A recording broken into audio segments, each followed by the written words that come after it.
Okay. All right. Okay.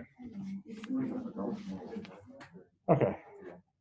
You have a conversation first. Start. That's the dad sign for everyone's in trouble. Go to your room. All right. We are in this weird class, probably because of me. We're in this weird situation where we have this coronavirus thing going on. It is a hard obstacle to climb over and continuing teaching classes. As of this week, just for transparency, I have 6 students from my 4 classes that either have COVID-19 or are in contact with COVID-19. There are also other students who are out ill because, not necessarily for COVID-19, but for other reasons. But because of the protocols in Indiana, you have to be away from class. So what I'm going to do is I'm going to start recording classes online. Okay, so I started doing that with my other classes. I've made some videos already. I got tired of Moodle saying I can't upload or have permissions or upload things to Moodle, so I just made a YouTube channel.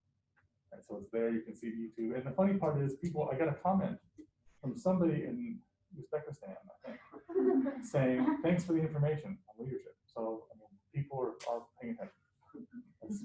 Our video's been viewed 5 times now, I think. So, anyway. So there's that going on. But I understand if you feel worried about coming to class and possibly contracting COVID-19, I certainly don't want you spreading it if you do think you have it. Just watch online, okay? It won't take away anything from you. It won't hurt you, won't penalize you any points or anything like that. Should be just fine, but I want you to know that I'm sensitive to this topic, especially since so many other students have it. And I didn't quite know what to expect when we would go back to school. Other colleges have closed completely, are just online. And I think that would be nearly as fun. So I have 2 requests to ask of you. First, if you don't feel comfortable coming here, just watch online, and that's fine. Okay, if you miss class for whatever reason, sick or otherwise, you have something else going on, you're having a good party, you don't want to stop, you're watching the end of a Netflix series, just watch the videos, okay? And that's fine. I'm all right with that. So all the exams and discussion forums and quizzes are all online. You have a quiz that's due Friday. It'll be open at 11 o'clock. You have until Sunday night to do it. 5 questions. Pretty simple, but just don't forget to do it. You can text each other, you can email each other. What do you think? How do you, etc. Please do me a favor. If you email the entire class and saying, what answers did you get? Don't put me on copy. I don't want to know. Just saying that. Second, if there are other activities that we can do that, even with COVID and all the protocols, that we can do to make class more fun, let me know. I'm trying to do things. I know Business 101, we danced the polka in person, like Power Space. In Business 371, we did the sword activity. Those have had me for operations management and top ramen noodles. I can't bring ramen noodles in, but still we can kind of figure out how to make them. By the way, has anybody ever made s'mores by putting chocolate in the marshmallow before? Yeah, it's good. Yeah, it's better because it doesn't get the chocolate everywhere. Oh, okay. So you've done this before? Yeah. How big of a marshmallow do you need? I get the jumbo ones. That's why. Okay. Somebody was trying to convince me that you could take 3 of the miniature ones for hot chocolate and put them together. It's as good as a big one. Work. No. Okay. So anyway, I just want to go through, and I want you to just know that until further notice from the college, we will still continue to meet in person. Right? That's part of our protocol. Honestly, I get in trouble if we don't meet in person. So I want the secret ingredient to Franklin College is the in-class interactivity. People meeting each other, getting to know professors, getting to know one another. That's what separates this place from, say, Ivy Tech or Butler or whatever. So we will continue to meet in class. All of your materials will be online. All of the videos will be online. As of today, I'm going to start recording things online in our class sessions. Are there any questions? Okay. Today we're going to talk about clarity. And clarity is really this idea of, in the midst of uncertainty, like coronavirus, how clear are you as a leader? And that's what I just tried to do just a moment ago. Try to be as clear as possible. And explain, here's our expectations going forward. Now, I might be wrong. And I have a prediction personally that in October, we're all gonna go virtual again. We may not, but I see some writing on the wall and just want to see what's gonna happen, okay?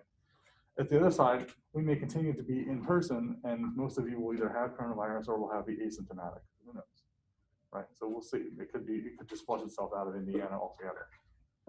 But still, I want to go through this topic of clarity and explain how clarity works. And really the biggest takeaway from today is, if you can't be certain, be clear, okay? So if you don't have certainty because of the unknown, always be clear. Because if you don't have clarity, people can't follow you. They don't know what to expect. They don't know what the goal is, what the vision is. And I want to stop right there for a moment. This session shouldn't take that long, maybe about 25 minutes. But I want you to think about something on your own, and that is, what is your personal vision? So if I haven't said this before, I'll say it now. Like, where do you want to be 30 years from now? Like, what do you want to be known for? If I want to be known for the greatest teacher at Franklin College, then I need to start working toward that goal, knowing what it is. I can play an inspirational message from Arnold Schwarzenegger, but I figure you probably get the idea, right? So about how he made different movies and because of his bodybuilding days, et cetera. And every step, every bench press was a step closer to the goal of becoming a celebrity out of Austria from World War II, et cetera. So what is your personal vision? Okay, that actually sounds like a great discussion forum question. Right, what do you do and what are your goals and how do you make your way toward that? And part of that in this is having clarity. Write down what your goals are so that you don't forget them. You know exactly what they are. So for example, for me, I'd like to be a teacher, but I'd like to be a consultant too as a leader and have my own company. And if I did that, having a doctorate would be helpful because the name Dr. So-and-so seems to give more credibility when it comes to research. So other people picking up a book from the New York Times bestseller give a little bit more credence to Dr. Chris Fleming than it would be just Chris Fleming's book. So part of that is that there. But anyway, there's a clear goal that has to be defined. And that's what we're going to talk about today, is this idea of clarity. Remind me, I always need to write in black marker. Well, I need to spell correctly too. Right? So black marker, I can pick it up on the video. I've noticed in red and green, it just doesn't come up well. So clarity. Where do I start? What did we talk about last time? Let's start there. On Friday, the session's recorded, it's on YouTube. What did we talk about? I think I misnamed it on the video.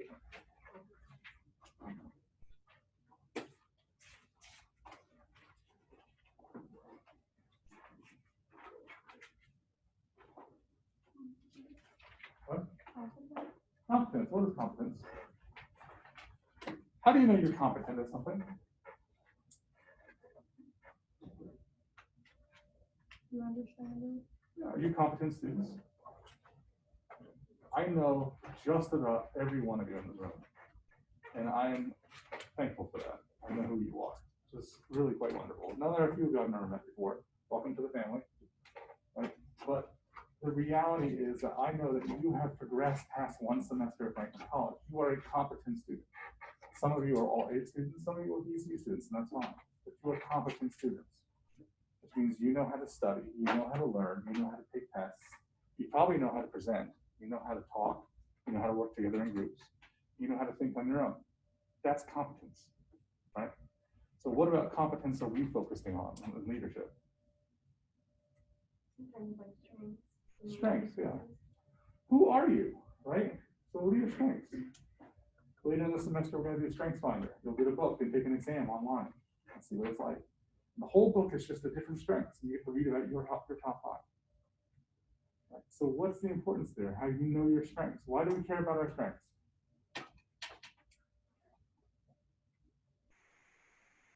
What did we say? Yeah. You want to be able to do what you do well. Yeah. Why? That I think that's like one of the key things for being successful is knowing what you do well and then outsourcing what you don't do well. Does anybody have an idea what they do well? Raise your hand if you kind of know what you do well. How many have no idea what you do well and what they don't do well? There's no concept at all. I think most of us know a little bit, maybe not exactly. We know mostly what we do pretty well. right? And it's good in life. I'm much more effective if I do what I do really well. It's probably more fun for me because I enjoy doing things I do really well.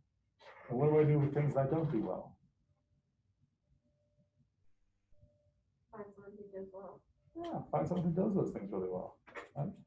It's amazing how many people absolutely love cleaning. How many people here who love cleaning their rooms, their apartments, right? Organizing, putting things away. Some people love it, and other people can't stand it. It's horrible. Oh my goodness, I have to come home and clean. It's like 9 o'clock at night. I want to go to bed. I'm old, so 9 o'clock is old. It's late for me.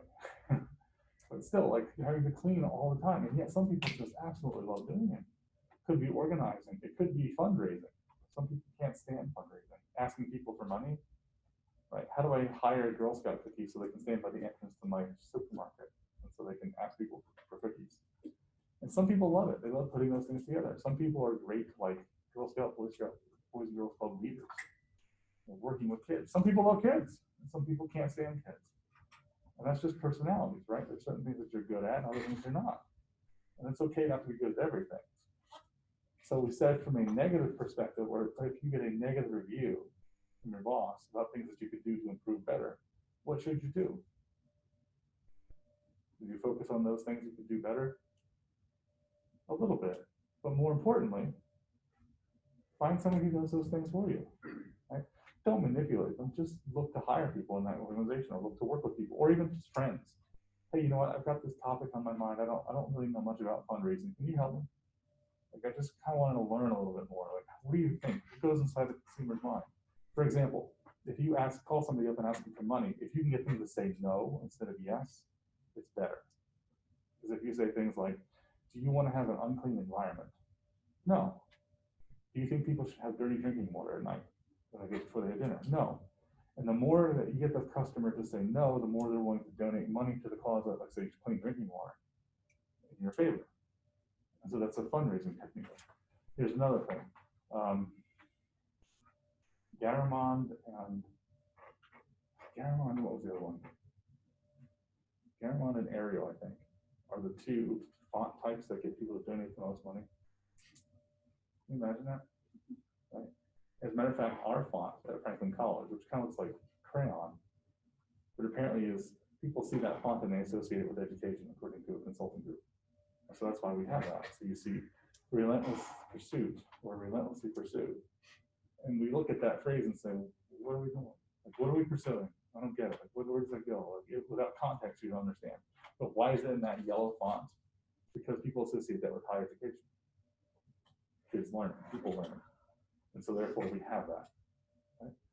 So anyway, going off on a tangent, but the idea is that we are competent. We know what we're good at, and then we kind of outsource, if you will, things that we're not good at. What else did we talk about? Courage. Courage. And what is that? To be willing to take risks, like to be willing to. Yeah, you gotta take risks. We're gonna talk about today in clarity.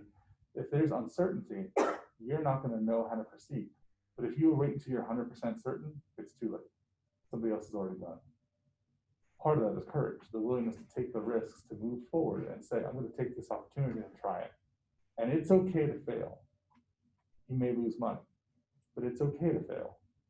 And it sounds strange, right? Because we often are taught, especially with students, don't fail. Don't fail your exam, don't fail your quiz, don't fail your project, don't fail, etc.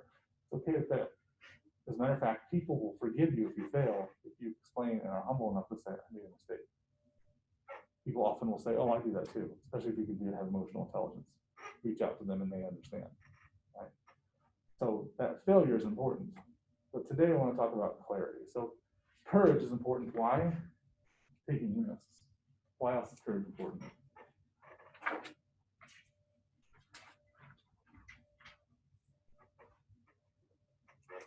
It's necessary for change. It's necessary for change, right? Have you changed something about yourself or been in an environment that, I'm in Franklin College right now, we're an association, we're associated with change and these things, right? So how have you adapted to the change? Right, I've got plenty of, I'll just do it as an example. I'll stand back my 6 feet away so it doesn't bother you, but it's interesting here, people keep their masks on. When I teach Business 101, it's like this. It's like, guys, put your masks on. I feel like a parent, please put them back on. It's okay, I'm gonna put you in timeout if you don't, right? But just because they're not used to it or not in that environment. So they're always taking their masks down, right?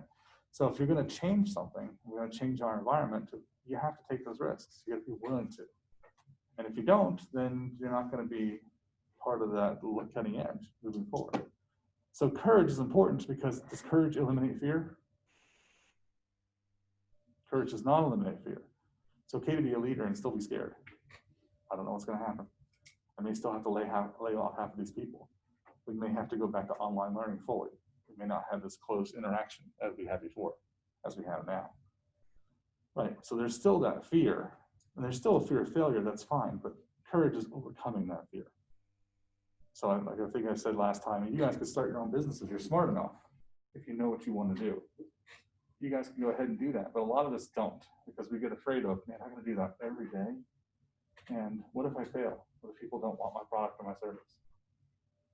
So I'm not going to do that. That could be, I mean, how easy is it to set up an Etsy shop now? That's a product. Right? I mean, how many products are there on Etsy?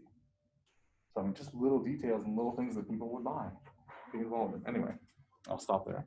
So we talked about competency, we talked about courage, and the third one is clarity. Clarity, I'm going to put this here. The mathematical symbol says the opposite of, so the negative up here. Another way to put it is not equal to.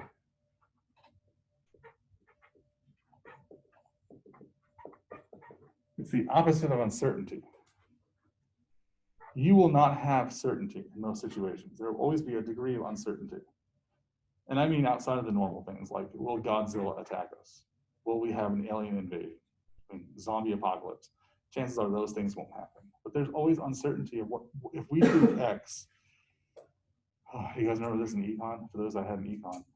If we have X happen, if we lower our prices by 20%, what will our competition do? Will they also lower it by 20%? Or do we take advantage of that game theory? I don't know. Like, we have no control over that. What are we going to do? If we switch to a pass-fail system, does that mean if you transfer out of Franklin College, people won't take your classes seriously? I don't know. So other colleges might be doing the same thing. They go away from ABC, pass-fail. But coronavirus is a real deal. So I'm not sure what to do. What's the best thing to do? So the less responsibility that the leader has,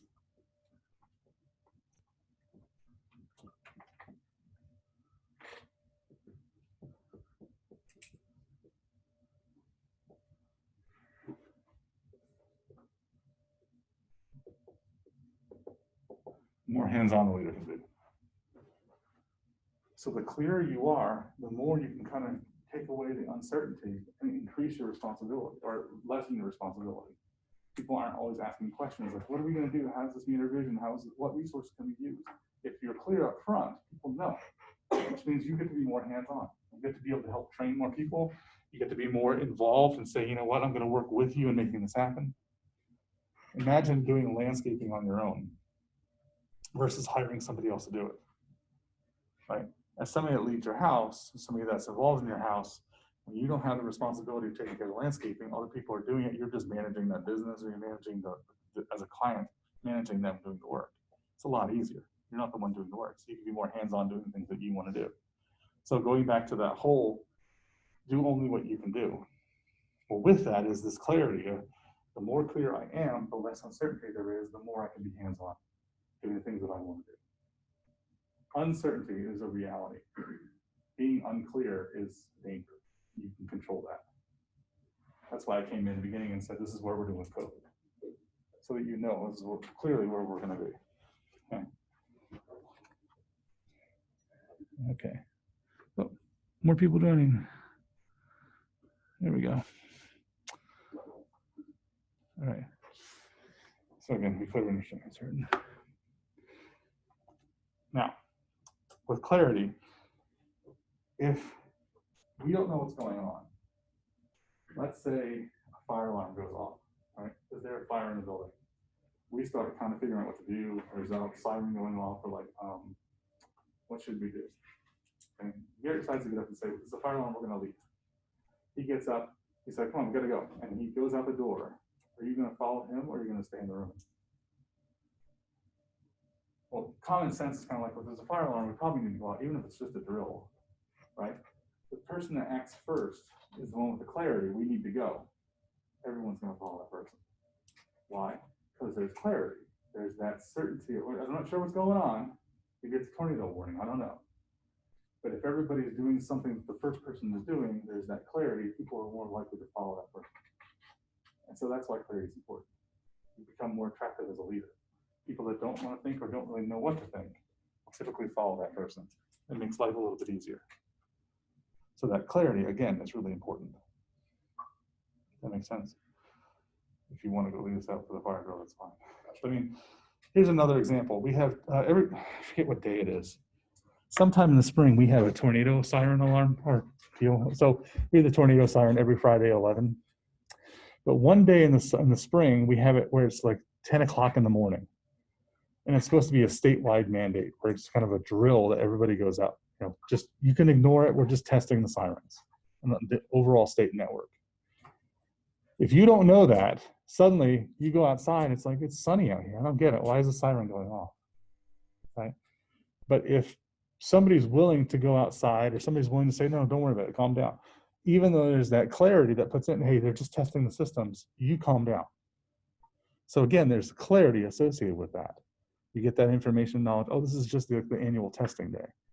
I remember the first time that happened, I thought, oh my goodness, I've got to jump into the basement. And my wife was like, no, don't put it out of proportion. It's fine. You're going to be okay. So the only thing that is certain, not the future, is the past. You can look back at the past and see what we did, what mistakes we made, and you can learn from those mistakes. You can see where we were successful, do the same successful things, and you can move forward. So that certainty is associated only with the past and not with the future. Everything in the future is really just a best guess. We just do this as good as we can. So the reality is that when we're looking at the future, we really don't know. So again, the stake for clarity, or the point for clarity.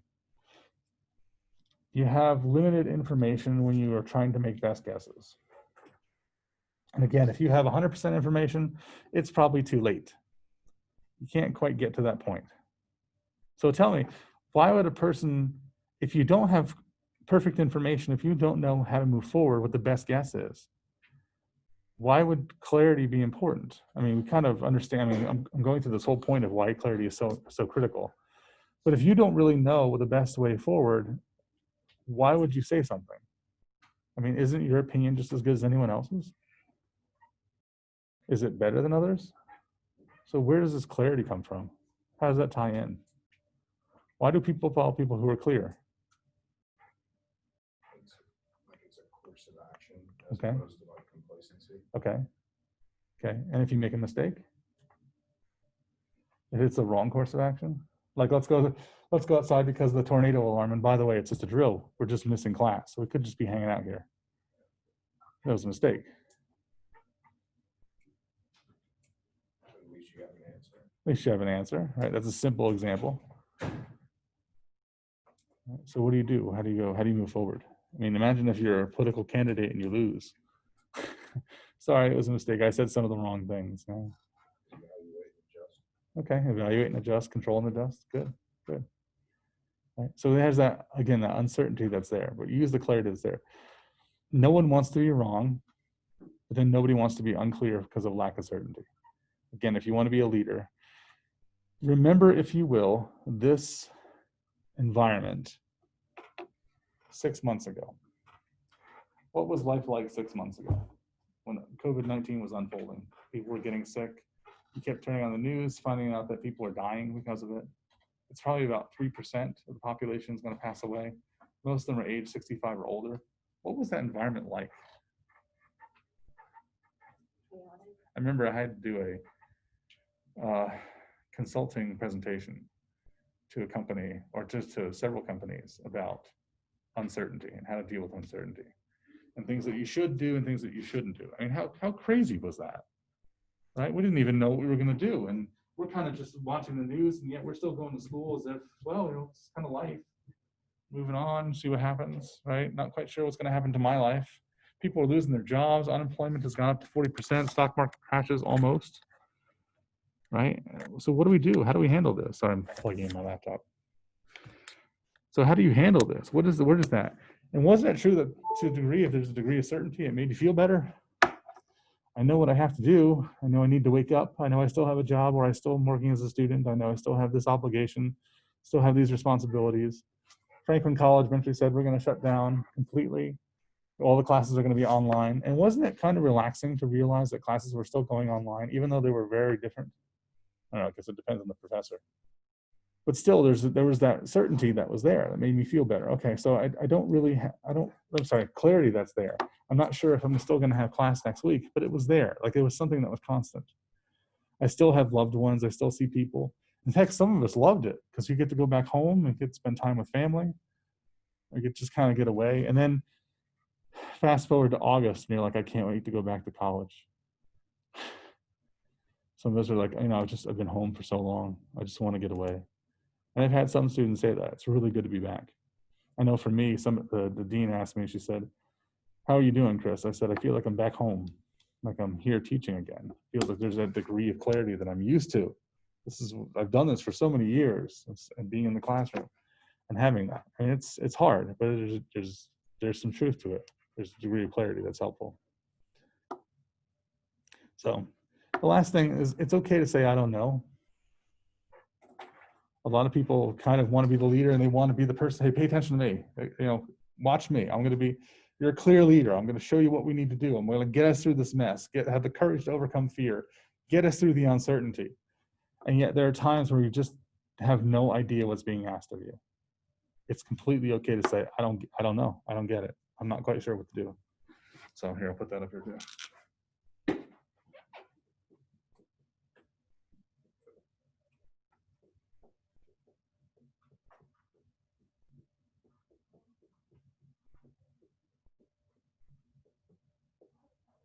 Right.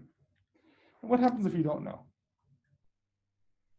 If somebody asks you a question and you're like, I don't really know anything about that. Here's a great example. If you work in a company, if you're leading a company or leading a group of people, and they say, are there going to be layoffs? I just want to know, in the event that I'm going to get let go, I need to start looking for another job. Or I need to start getting my finances together so I can still survive. Are there going to be layoffs? And you really don't know. You don't want it to happen, but you don't know. You're just being honest. I don't know. What do you do? What should you do?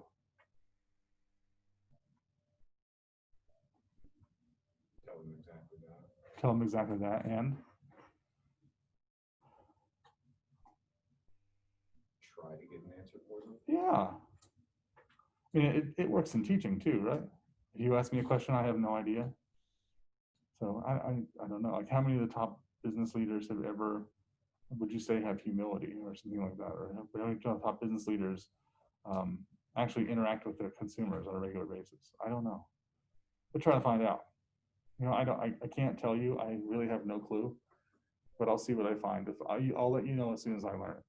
So if there's a chance that people might be let go, I'll let you know. Right? So if it's something as simple as like, what is a Form 660 or Form 676, which is a financial statement of an organization? What is it? I have no idea, but I will find out for you. So that way, that there's some degree of clarity, and try to follow up. Remember that integrity. Show up where you say you're going to show up, and then follow through saying what you're going to do, and try to do that. I feel like I've been a huge pest this semester, because so many people have asked me questions, and I'm like, I don't know. I'm taking on a new role at the college. So I'm part of what's called faculty curriculum committee. So I'm improving all the new classes that are coming through. And I'm just learning this process as I go through. And is there a form for this? I was late a few minutes today because I was talking to registration. Is there a form for this? Is there a form for that? Can we get this approved? Who talks to this? Who gets this approved? Goodness, I have no idea. So I'm just learning the best I can so I can get back to somebody. And then, of course, the craziness at the beginning of the semester, I'm sending out random emails. Hey, by the way, that question you asked me last week, here's the answer. As if it's still relevant. And I'm hoping that it still is. But there's a challenge, right? Challenge associated with that. If you're okay knowing and telling people that you don't know, other people will be okay with it too, because they look up to you, hopefully, right? Hopefully you haven't disappointed other people in the past very much. So you've got an idea that, if there's a lot of uncertainty, it's okay. There's uncertainty, but we're going to get through this together. You've probably heard or seen that phrase often. Again, there's that clarity associated with it.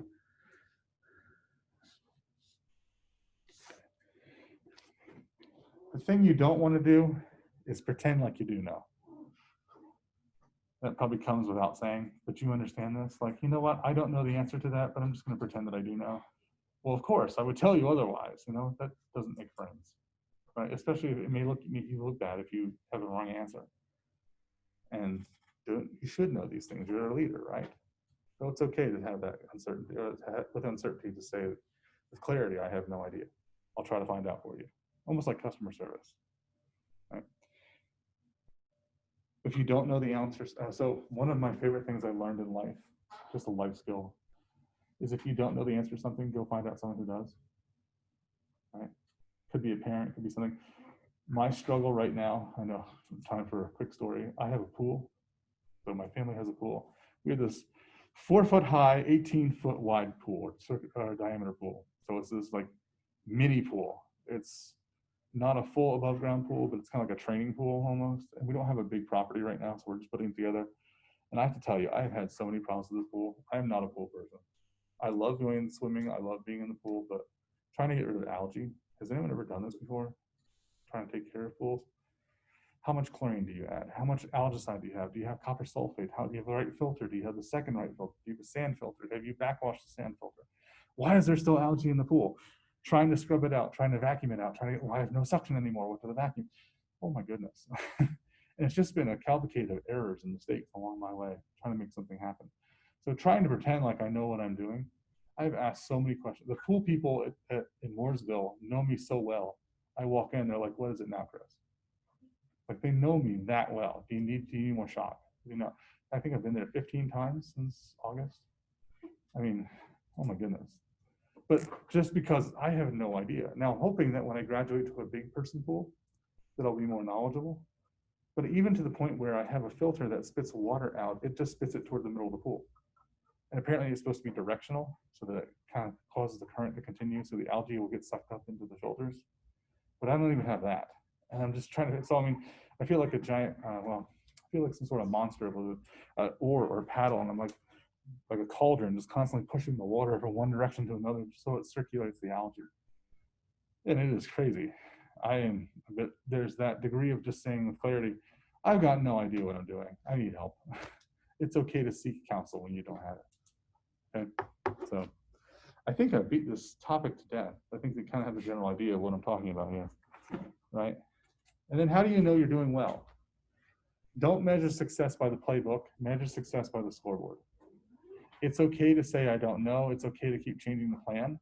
And even though you're changing the plan, as long as you're making progress in some form, you don't have to use the initial plan you came up with.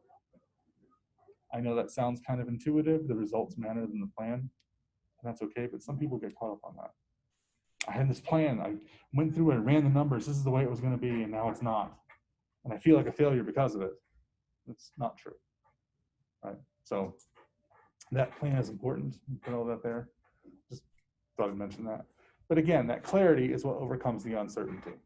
So even though you may not know what's going to happen in the future, try to be as clear as possible. You'll make more friends that way. And you'll have more leadership credibility because of that. Okay, I'll stop there for the day. I'll put this video up on Zoom. So I'm sorry, I'm recording this on Zoom. I'll put it up on YouTube.